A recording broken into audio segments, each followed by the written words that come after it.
Les gars, non mais faut en parler là.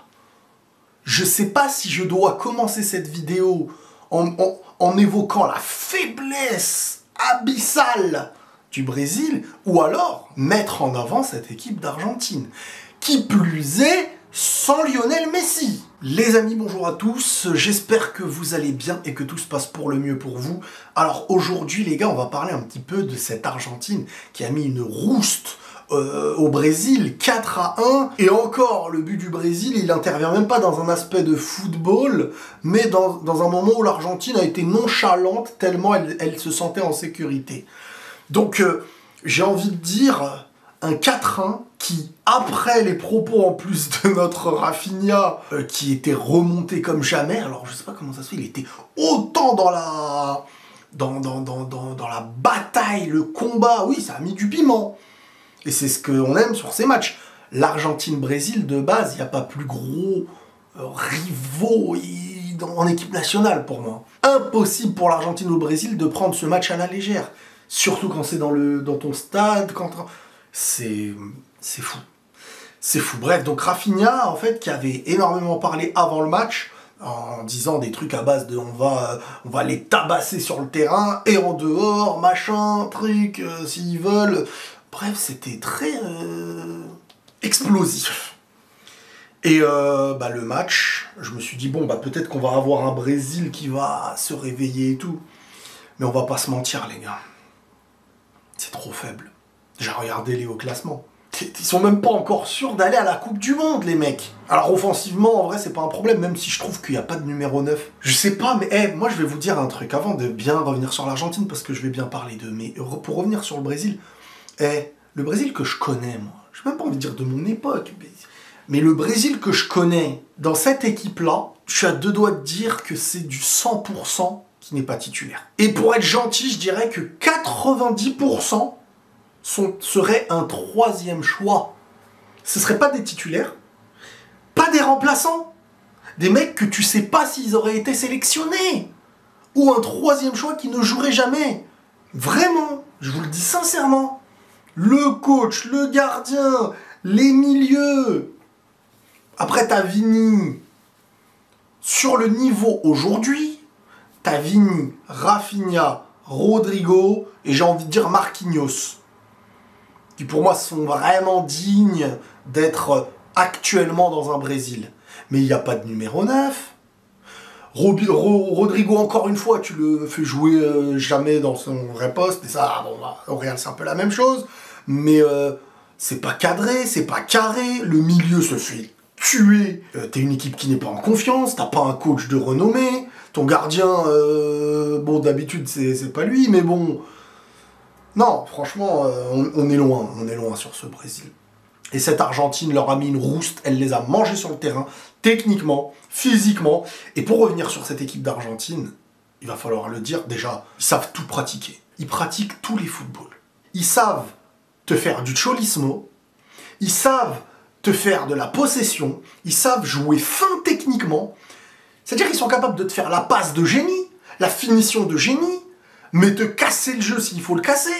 C'est une équipe trop hybride. On l'a vu contre la France en finale de Coupe du Monde. Hein. Comment ils arrivent à te faire totalement déjouer. Et eux, ils sont là, attends, en partant du gardien, déjà, ils ont l'un des meilleurs gardiens du monde et l'un des gardiens du monde qui pour moi, pénalise le plus un adversaire. Il rentre dans ta tête. Il favorise son équipe mentalement.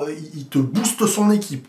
En penalty, au tir au but, il est incroyable, si ce n'est le meilleur. Ensuite, tu as une équipe, comme je vous dis, capable d'être technique, capable de jouer agressif, capable, comme je vous dis, de faire le cholismo, capable de jouer en possession, capable de te priver du ballon. C'est de l'athlético, mais qui sait jouer offensif aussi. Et puis devant, là, t'as Alvarez, qui est à son prime. Et tout ça, là, c'est sans Messi. Hein. Parce que cette équipe, Messi, pour moi, ne peut pas jouer dans toutes les équipes actuellement. Bon, il a un certain âge. Balle au pied, ce serait des folies. Mais... dans des équipes qui manquent d'agressivité, d'aspect physique, défensif, Messi, c'est pas le joueur qui va faire mille replis. Mais par contre, avec cette Argentine, tu peux faire sortir encore son génie. Tu peux puiser encore dans son génie pour une dernière Coupe du Monde, dans laquelle cette équipe va être très très difficile à sortir. Elle va être très difficile à sortir, cette équipe-là. Elle n'est pour moi peut-être pas meilleure que dernièrement, parce que Messi, je pense pas que sera meilleur que sa dernière Coupe du Monde, mais ils ont des possibilités. Ils ont des grosses possibilités. À voir contre des équipes comme l'Allemagne, à voir contre l'Allemagne, à voir contre une Espagne, mais cette équipe d'Argentine, si elle ne te domine pas, elle n'est pas obligatoirement dominée. Elle sait ce qu'elle fait. C'est l'une des équipes qui... Elle est effrayante pour une capacité à... C'est comme si elle t'anesthésie, en fait, quand tu la joues. Elle t'anesthésie. Quand tu vois les buts marqués... Alors, cette équipe, elle me fait penser beaucoup à l'Atlético. Je ne vais pas vous mentir, dans plein d'aspects. De savoir jouer très vite, directement, d'être très solide et d'être dans l'agression. C'est très dur de les jouer. Tu fais une bonne action, la faute vicieuse, une équipe très vicieuse. Mais dans le vice du football, quoi, dans l'expérience. Très vicieuse. C'est pas tu les tues techniquement, t'es obligé de les battre. Jamais de la vie.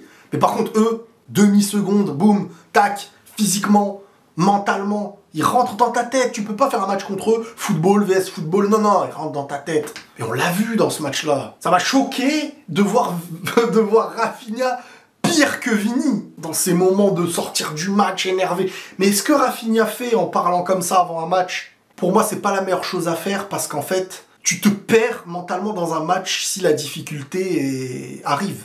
Dans un match comme ça, où tu te retrouves à être... dans un match comme ça, où tu vas te retrouver à être mené 1-0, où footballistiquement vous vous faites tuer, et ben forcément, il n'y a pas que ta concentration du match et ce qui se passe sur le terrain qui vient, c'est aussi ce que tu as engendré dans tes propos, dans le fait de te dire purée, ça va me retomber dessus. Et après, tu es dans une pensée où, malheureusement, ça devient compliqué. Comme je dis, rien ne me dérange dans le foot, à part quand c'est hors la loi, quoi, des trucs de fou. Rien ne me dérange dans le foot, que ce soit dans la provoque, etc. et tout, tant que tu ne pénalises pas ton équipe. C'est ce que je disais pour Vinicius à plusieurs moments. Quand il pénalise ton équipe en sortant du match, en prenant un rouge, truc, là, faut le réprimander, le dire, faut en parler. Et je trouve que Rafinha n'a pas créé la meilleure atmosphère pour lui-même, hein, je parle en premier lieu, et il a peut-être même... À la rigueur, tu dis ça, t'es à domicile, t'emmènes ton public, mais là, en fait, t'as généré un truc, je sais pas pourquoi. T'es à l'extérieur, c'est que le public, ils vont vous éteindre, l'équipe, tu la surplombes alors qu'elle est meilleure que toi, tu la boostes. Je pense qu'il a cru encore qu'il était au Barça, là, où il allait avoir la supériorité à 99% sur le terrain, qu'ils allaient les écraser, que parler, ça pourrait ne pas avoir de conséquences. Eh oh, là, t'es avec un Brésil moisi, mon garçon. Toi, t'es au niveau cette saison. Mais tu peux pas sortir d'individualité. À part, t'as un Messi ou je sais pas qui dans ton équipe. Tu sors pas... Tu veux faire quoi? À un moment donné, Vinicius, il est sur le côté contre 3 gars. Il t'élimine les 3 trucs. Mais y a rien à faire. Mais tu peux rien faire. Vous vous êtes fait manger. Exploser. Et tu refais ce match-là 5, 6, 7, 8 fois. Peut-être que tu le perds 7 fois. Mais tu le gagnes pas plus d'une fois, en tout cas, pour moi. Il y a trop une marge de différence en termes d'expérience, en termes de football, en termes d'expérience, en termes de football, en termes de malice, en termes d'efficacité, en termes de danger, de cohérence, même les coachs, c'est pas du tout le même niveau. Bravo, Scaloni, là. Lui, moi, je dis bravo. Non, cette Argentine, elle a tout pour être écœurante à jouer. Martinez, à un moment donné, il tape des jongles. C'est l'équipe des... C'est les méchants. C'est des grands méchants loups. Ils sont trop méchants, les mecs. Ils sont méchants et ils te battent. Tu vois, il y a les méchants que tu bats à la fin du film. Eux, c'est les méchants. À la fin du film, ils viennent, ils te tapent, ils te regardent avec un sourire vicieux façon Joker. Non, ils sont méchants, cette équipe. Ils sont méchants.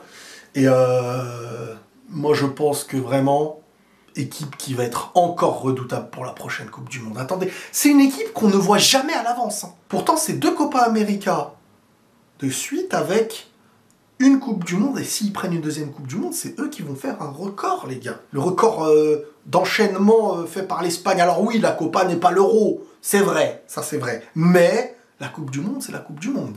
Impatient, franchement, ça va être sympa la prochaine Coupe du Monde. Hein. Ça va être sympa, je vous le dis. Hein. Bref, Messi, il va falloir qu'il mange du soja, qu'il fasse bien attention pour se préserver, et qu'il nous offre une dernière Coupe du Monde, ça serait peut-être agréable à voir tout ça. Nous qui pensions que Messi Ronaldo c'était fini, la dernière Coupe du Monde, on les reverrait plus. C'est pas on se prend un Cristiano 50 ans, Messi 40 piges.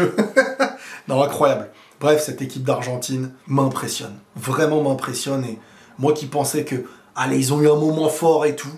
Non, non, non. Non, non, non. Ce qu'ils produisent est effrayant. Non pas parce que c'est hyper séduisant, mais parce que les jouer, allez parler à ceux qui les jouent. Tu comprends pas ça, tu deviens faible, on dirait une kryptonite. Bref, prenez tous soin de vous les amis, et la paix sur vous.